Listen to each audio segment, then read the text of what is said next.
Sean Jorgensen says, I'm a grip in the film industry and I love working on set and production, but don't get a lot of opportunities to make anything. For people interested in model making and special effects, what is ILM looking for? Well, ILM no longer has a model shop.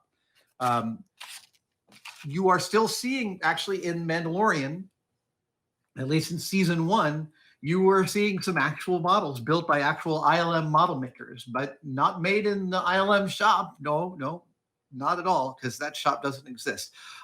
There is remnants of the ILM shop. There is a wonderful company in San Rafael called 3210 Productions that has a lot of the same people as the original ILM shop, and they can turn out work of really identical quality. But the ILM shop itself is no longer. RIP. What does a model shop look for? That's a great question. And in general, you want your model shop to have a balance between expertise and between experts and generalists. You need both. You can't make a film with only experts, each of them good in their one thing. You need people who know how to bridge between a model maker and a painting department, because it's not an easy translation necessarily. There are efficiencies the model shop can do to help the painting department and vice versa, but you need people who understand both processes deeply. One of my favorite things about working for Brian Gernand, who was my main supervisor through most of my time at ILM, I also worked for Lauren Peterson and Steve Gawley and a bunch of others. But one of the things about Brian that made him such an excellent supervisor and made all the supervisors, Lauren, Steve, et cetera, so good was that they could kind of do anything that anybody in the shop could do. In fact, I remember that when they were first making the droidicas for episode 1, that beautiful paint treatment on the outside of that rainbow of burnt metal that Doug Chang designed, the painting department had a difficult time replicating that paint job. And if I remember correctly, Brian came in and spent like a day or two.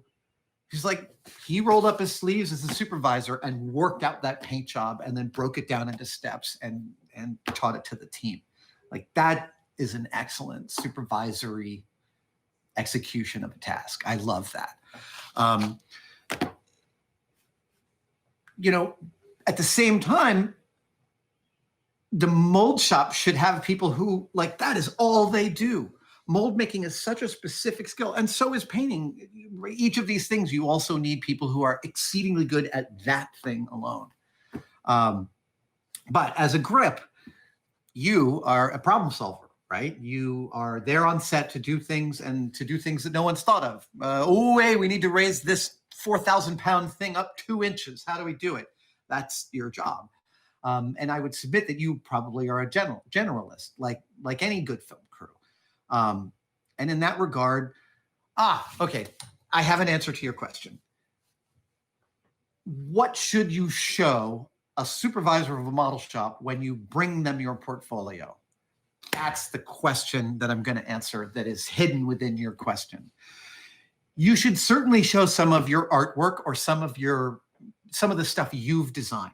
That's absolutely is always good to see. But as a supervisor, when I see that, it doesn't necessarily tell me how useful you will be to me.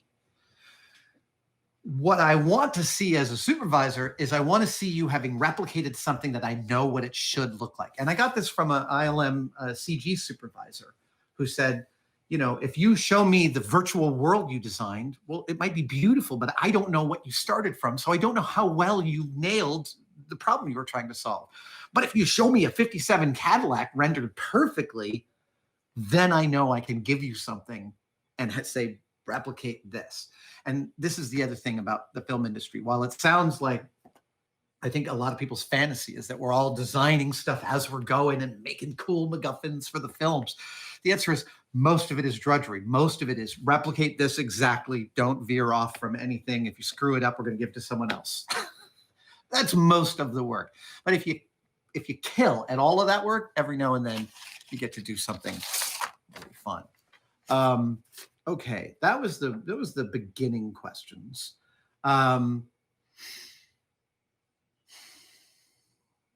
Let's see.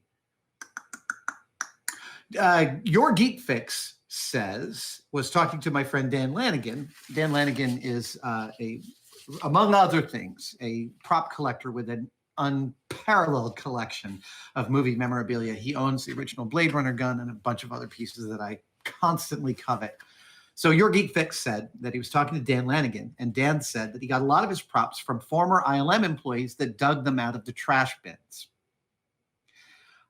When I was there, they said, when you were there, were props usually at least reclaimed or reused, or did they wind up in the bin? Where is the closure after the building?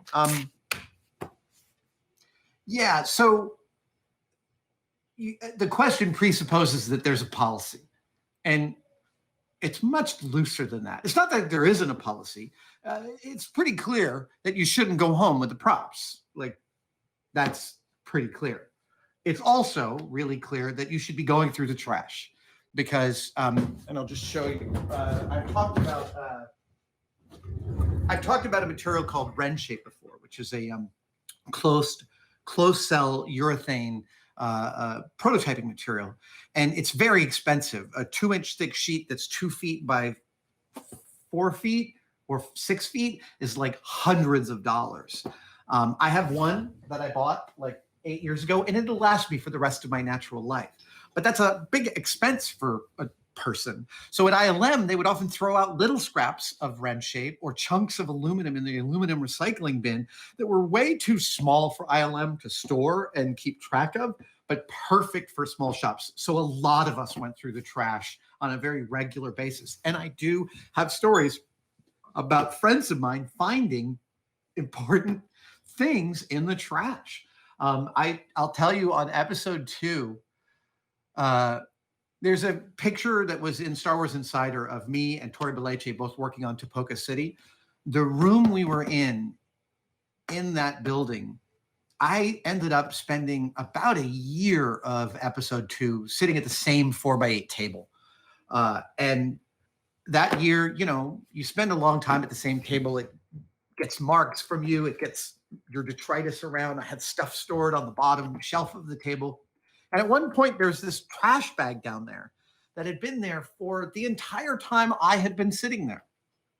And eventually, one day on a Friday, we were playing Block. We had this game that we played on Beer Fridays where we had this ridiculous chunk of styrene foam, and we would stand around in the parking lot drinking beer and kicking it around at each other. It was a ridiculous game.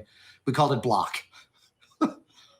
Anyway, one of these Fridays, I was like, I'd played Block. I'd had a couple drinks, was feeling pretty good. And I was like clearing my stuff away. And I was like, what is in this trash bag? What is in this trash bag? And I pulled it out. I pulled out Luke's Jedi robe. Yeah. No one knew where it was.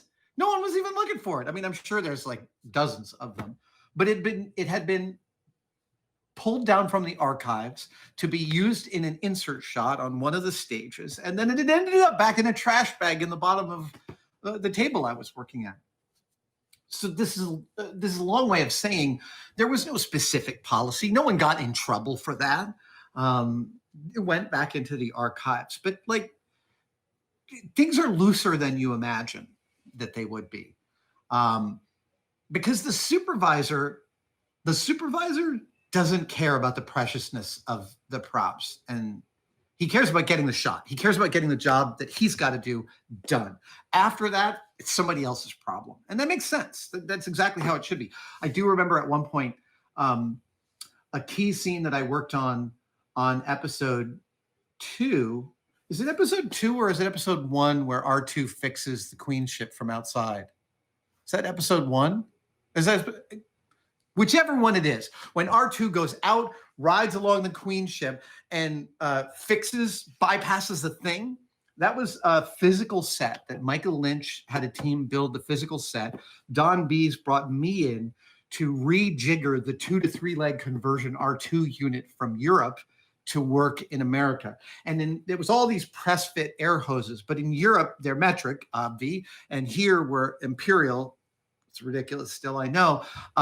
And imperial and metric press fit hosing, it all looks like it's the same dimension, but it ain't. and you can get it, you just get way into the weeds on it. Eventually, what I had to do on that R2 unit was pull out all of the air manifolding and distribution and rebuild the 2 to 3 leg conversion. And it was a death trap. R2, he would literally, so, he sits like this and his leg is up in his torso. And it was like, funk, funk. I mean, if you got your hand in the way, you were going to lose your hand. It was these big cylinders. But it worked. And we're getting it to work on set. And now the question is, what is R2 going to do with the arm? So I'm working on the air system. Don Bees is working on puppeting this arm that's going to pull a cable and put it. And Don and I go over to Michael Lynch and his team. And we're like, hey, R2 is going to need to stand here at the edge of the thing and activate this thing. And Michael goes, well, I thought you'd just get this little doohickey and you could do that. And I said, well, in the script pages that I'm looking at, it says R2 bypassed the thing. So maybe he could pull it. And at that point, Michael Lynch went, whoa, whoa, whoa. Okay, just stop talking. That's the kind of thing that you and Don care about that I just don't. So do whatever you want. That's the supervisor. The supervisor is not concerned with those small details, nor should they be. That's why they hire people like Don and me to service the shot. I can't even remember what the original question was.